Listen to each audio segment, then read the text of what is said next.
Welcome to The Worthy House, where we offer reality-focused writings on a variety of topics, but often on history, politics, and in general on human flourishing in a post-liberal future.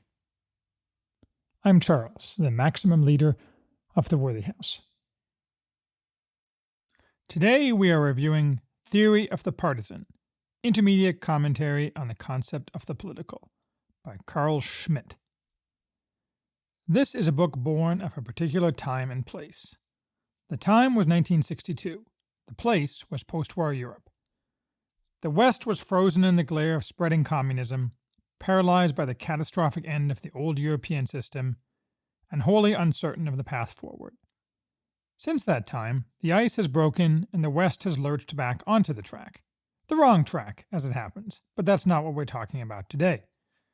Instead, we're talking about what Theory of the Partisan says to us in this time and in this place.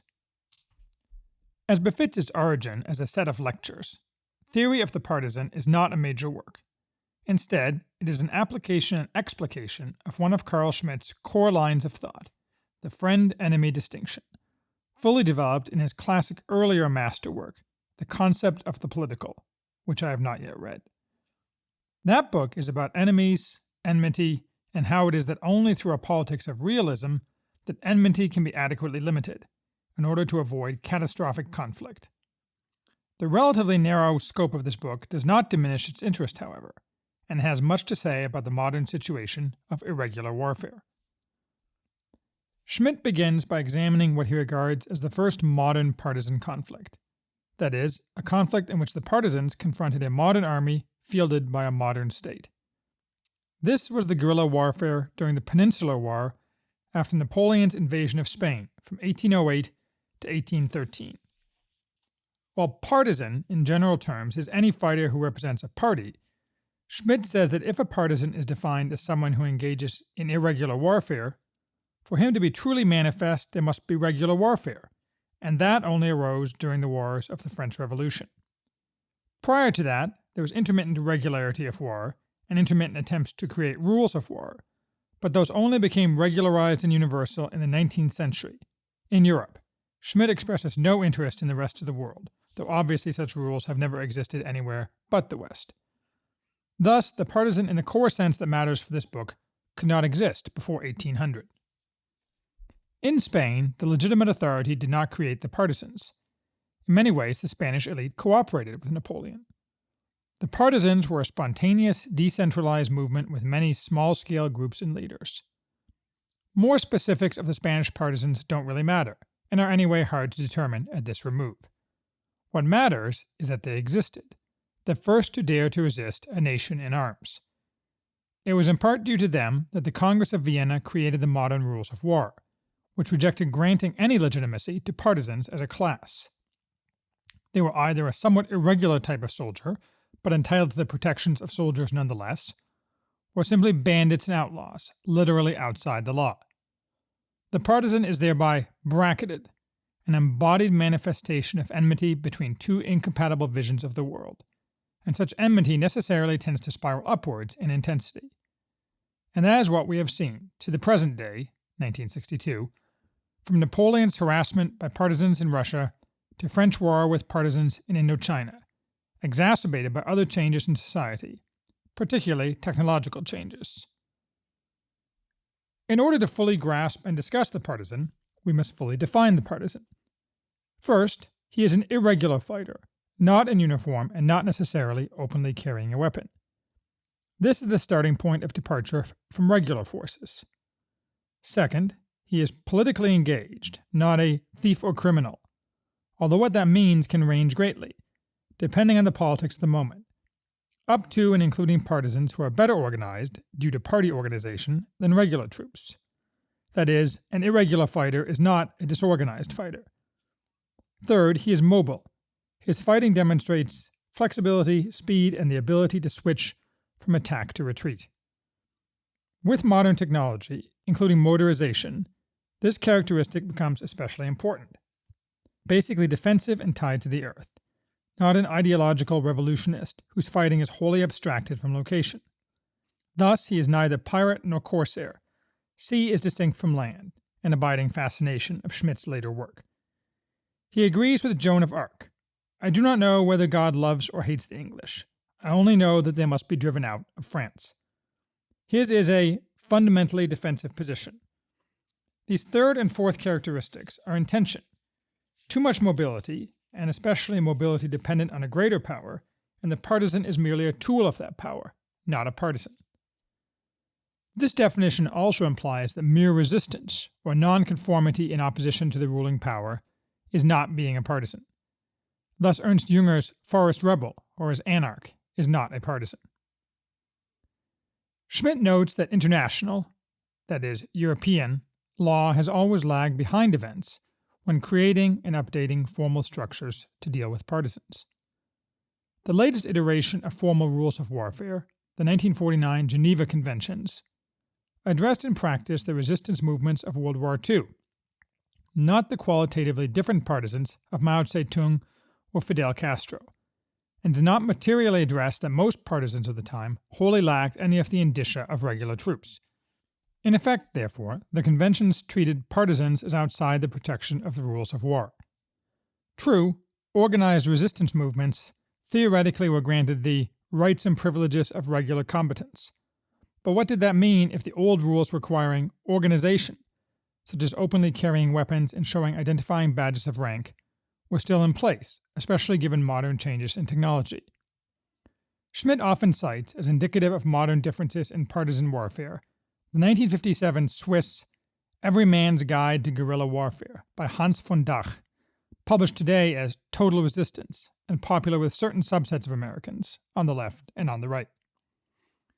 The net impact of updating rules is probably that the partisan is more likely in the future to be regarded, abstractly and technically, as legal, but that does not change that occupying powers in international conflict will still be justified in repression of the partisan in a manner little different than before, namely as a criminal.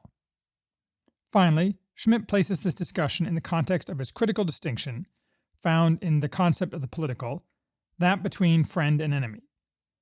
In the type of conflict that Schmidt sees as both natural and inherently limited, open, recognized enmity based on political differences leads to conflict, which must be resolved, if necessary, through war.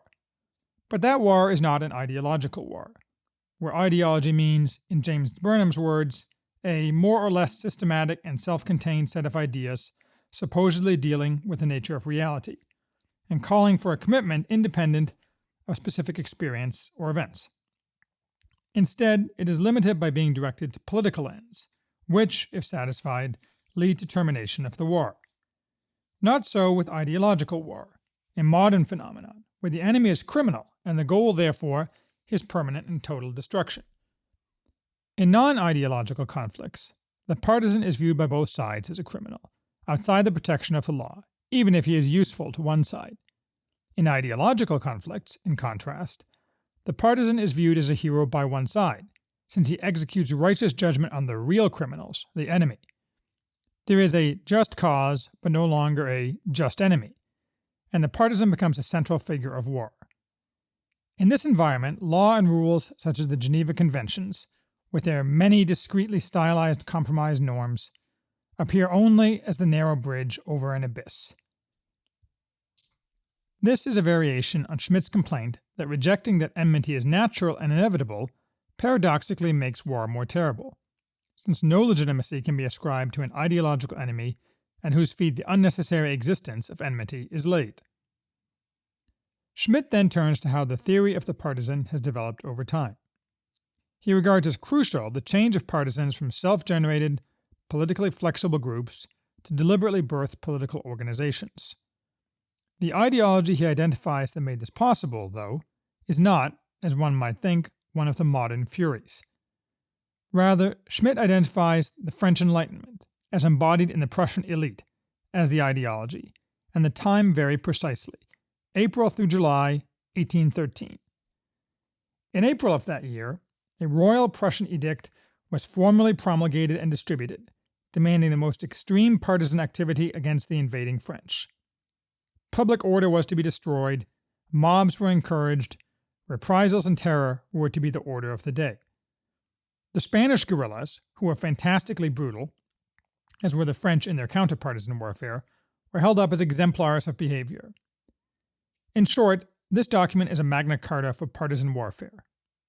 Schmitt regards this edict as the first official document of a legitimation of partisans for national defense. He is, of course, in the entire corpus of his life's work, very focused on legitimacy of rulers and of decisions, so this analysis is not surprising.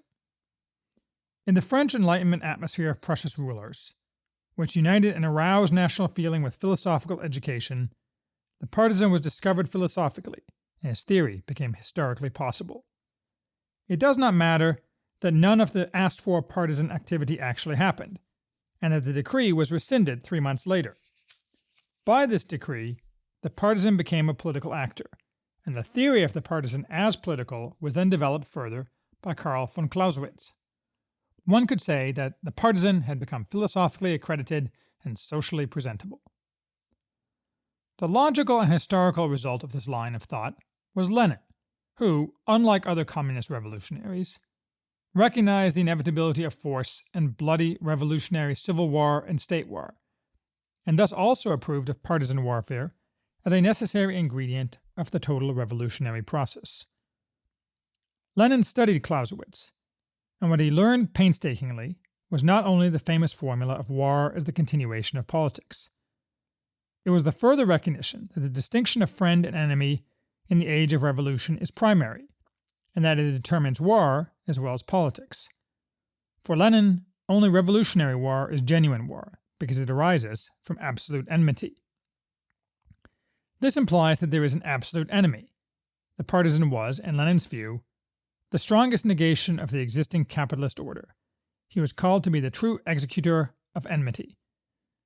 The irregularity of the partisan expands from lacking uniform and badge to rejection of the entire existing political and social order, and along with that expansion, limitations on enmity are removed. The destruction wrought by this reformulation was inconceivable to those who built the modern European order at the Congress of Vienna, or their successors who wrote documents like the Hague Convention or the Geneva Conventions. Schmitt ascribes only to Joseph de Maistre foresight of what Lenin would do, create an alliance of philosophy with the elemental forces of an insurrection. Here Schmitt appears to implicitly contrast philosophy with the telluric content necessary for true partisans, implying a divorce between the two. But Lenin was the beginning, not the end. He made the partisan a key figure of world history. Stalin succeeded in reuniting the telluric character of partisans with a political aspect of the communist world revolution.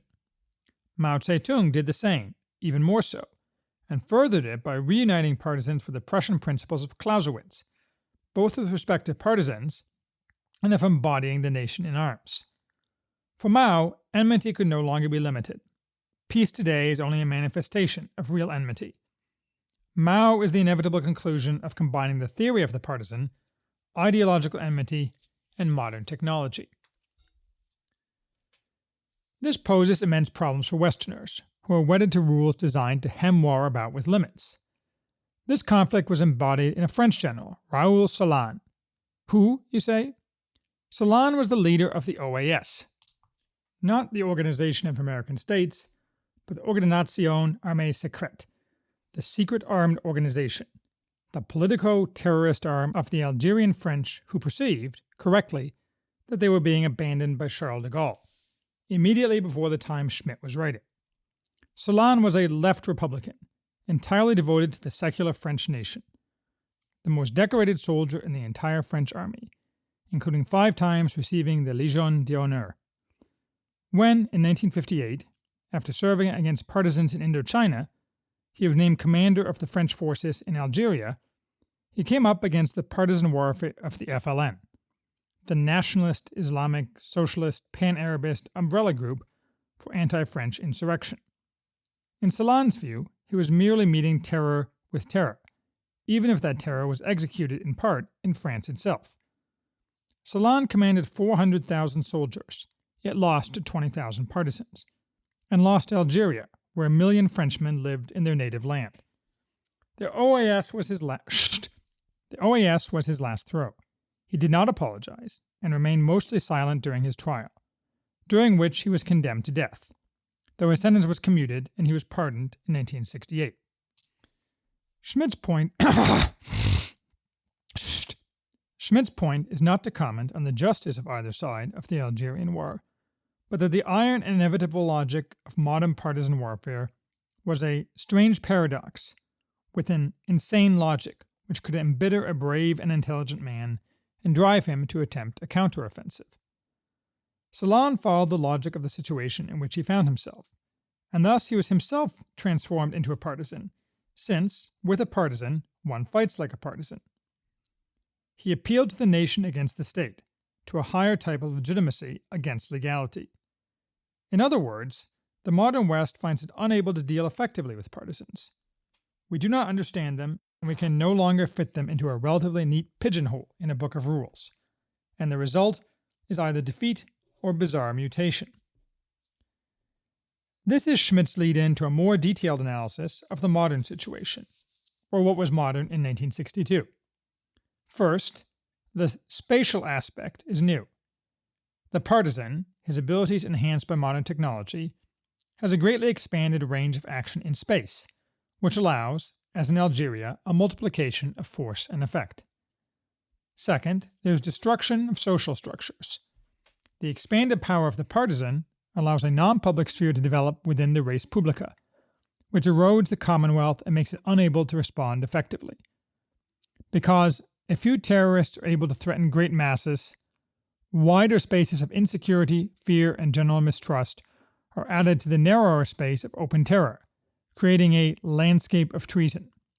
Third, Schmidt recurs to the erosion of the telluric character of the partisan, and his frequent absorption, to a greater or lesser degree, into a global struggle, no longer defensive or tied to a specific locality. This is especially true if there is an interested third party, as Stalin was to the Yugoslav partisans. Such third-party support is attractive to partisans, because it helps them to become recognized as regular enough to not be criminals, but it clouds who is a partisan at all. Fourth, and very important, Schmidt rejects that modern advances in the technical-industrial aspect make partisan warfare obsolete. On the contrary, technology advances the range of the partisan, as well as his capabilities, even up to means of mass destruction, a prescient foresight of modern fears. Technical progress, in fact, will only intensify the old questions. And thus, Schmidt's conclusion is that these changes mean the theory of the partisan flows into the question of the concept of the political, into the question of the real enemy, and of a new nomos of the earth. There has been a lot of water under the bridge, 60 years' worth, since 1962. In Schmidt's time, as a consequence primarily of global communism, partisan warfare had taken on, as he acknowledges, the characteristics of proxy war, blurring what it meant to be a partisan. But communism is dead and gone. There are no relevant partisan wars based on communism. Even splinter groups, like the Shining Path in Peru, have been crushed or have abandoned the struggle. Those who claim to be communist, like the government of Cuba, are merely thugs and looters, who no longer support ideological struggle outside their country. That does not mean partisans are gone. The most important manifestation of partisan warfare since 1991, at least with respect to the conflict of partisans with regular forces and organized states, is the warfare conducted against the United States forces occupying Afghanistan and Iraq during the past 20 years. What does Schmidt's framework say to us of this? We should distinguish between terrorism and insurrection in this context. This is difficult because those in favor of endless war are also in favor of propagandistically casting all resistance to whatever exactly it is we are trying to do in the Middle East as terrorism, since if that characterization is accepted, all opposition, foreign or domestic, is viscerally and necessarily illegitimate. But most violence directed at the United States in the Middle East, or at its finger puppets, the governments of Iraq and Afghanistan, or at its junior partners, Britain, etc., is in fact partisan warfare, not terrorism. The distinction between terrorism and partisan warfare lies primarily in targets. Any military target is by definition a partisan target. I am not expert enough in the details to say how blurry that dividing line is, but I suspect in practice it is pretty clear, and that most of those cast as terrorists are actually partisans. One man's terrorist may not be another man's freedom fighter, but one man's partisan usually is another man's freedom fighter. Certainly, there's plenty of terrorism on offer in the Middle East, but its targets are civilians in those countries, and often it is the result of rivalries, religiously based or other, that have nothing to do with the United States, other than we have so destabilized the region as to allow these rivalries to explode into violence. And to the extremely limited degree that partisans in the Middle East credibly threaten terrorism in the United States, it does not change that their primary goal is partisan warfare to achieve partisan goals, not terrorism. Actual Muslim terrorism against Western targets, on display primarily in Europe, is a phenomenon resulting primarily from poor choices of whom to admit to Europe, and is not partisan warfare in any way, but I will not discuss that here. It is not necessary to fully map all Middle Eastern groups organized for violence onto Schmitt's typology of the partisan, although it's interesting to note that in many ways Afghani irregulars are a perfect fit for the older type of partisan, most of all in the telluric character, not focused on absolute enmity, but on views like those of Joan of Arc, though they would doubtless say God does favor them. Others are the perfect fit for the newer type of partisan. Their actions are structured around a globalist ideology, but that ideology is not one Schmitt considered. It is of Islam combined with pan-nationalism, with different groups offering different combinations, from the Kharijite visions of ISIS to the quasi-Leninist ideology of the Muslim Brotherhood. Through these ideologies, they offer absolute enmity to the West, but one based on something different than communism. Yet Schmitt's analysis holds up completely, as does his prediction of how partisan warfare will continue to develop under new, modern circumstances. Perhaps reflecting on Schmitt, and recent history like that of Algeria, would have saved George W. Bush and our nation from grief. But I'm pretty sure that nobody in the Bush administration studied Schmitt, or any other relevant thinker. Books are hard. Too bad. Okay, so that's the Middle East, and it's a mess that shows little sign of becoming neater. But what does Schmitt's talk of partisans have to say about our own country, in our own country? At first glance, little, since there are no partisans in the United States. Even though quite a bit of low-level violence is directed by the left against the right, and it's growing, it lacks all the indicia of partisan warfare. But if one examines Schmitt's contention that to limit the damage from conflict it is critical to acknowledge that one has enemies, and they are legitimate enemies, not criminals, one sees trouble ahead. For example, the pop singer Taylor Swift this week released a video explicitly and deliberately showering hatred and contempt on anyone who does not sign onto her political vision, in this case with respect to unbridled sexual freedom, although that's merely a manifestation of her much broader political position, deeming any disagreement with her beliefs wholly illegitimate. To some extent, this would not surprise Schmitt. He was all about each community recognizing, as a political group, who is friend and who is enemy. I am Swift's enemy, she is mine. However, unlike me, Swift denies that enemies can be legitimate. In this, she's like Lenin, only a lot dumber. She sees me and mine not as mere enemy, but as evil and criminal. In Schmitt's words, a monster that not only must be defeated, but also destroyed. She offers not enmity, which can be resolved without extermination, but absolute enmity, what is characteristic of modern ideological partisans, and is probably the necessary end stage of Enlightenment thinking.